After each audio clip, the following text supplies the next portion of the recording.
I was holding a revival meeting in South Carolina in a little church by the name of Beaver Dam Baptist Church.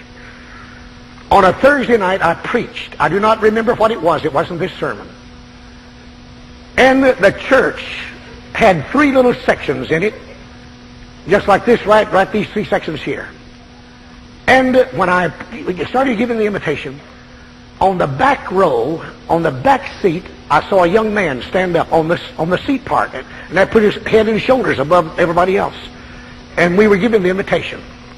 And he began to look around over that congregation, and God impressed me to go back and speak to him. So I walked off the platform.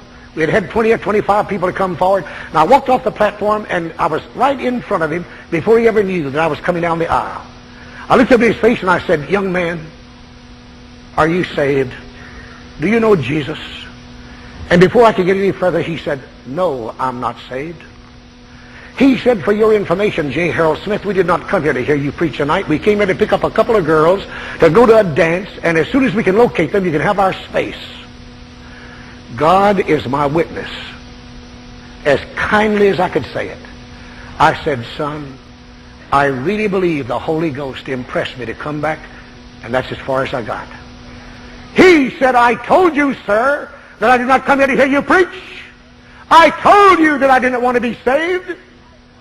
I told you that we came here to get a couple of girls to go to a dance, and as soon as we can locate them, we can have our space." He said, "And now, you and the Holy Ghost both go to hell."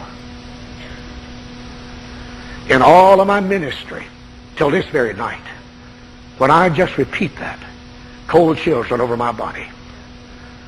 And I began to back off from him like I would a rattlesnake. And I didn't say another word till I got back to the pulpit.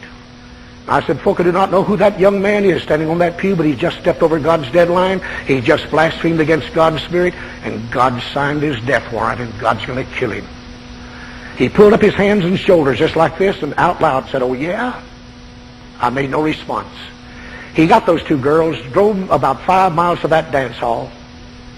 He and his buddy, according to his buddy, about 5 minutes till 12 that night, stepped out on the little old porch of that dance hall to smoke a cigarette and to take a drink of liquor. His buddy said, "We lit our cigarettes. I had the flask. I took a drink. And then after I'd taken a drink, I started to hand it over to him, and he reached out to take it, but he never touched it. He folded up like a jackknife, fell on that little dance hall porch, and began to scream like a panther. The orchestra stopped playing, and the dancers stopped dancing, and they came out and picked him up and carried him in and put him on the dance hall floor and sent for Dr. Mays.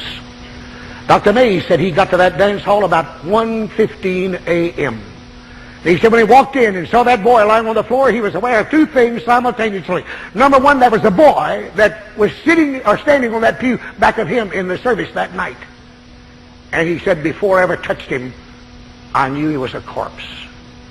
He said if I ever examined anybody with all of the skill that I had as a doctor, I examined him.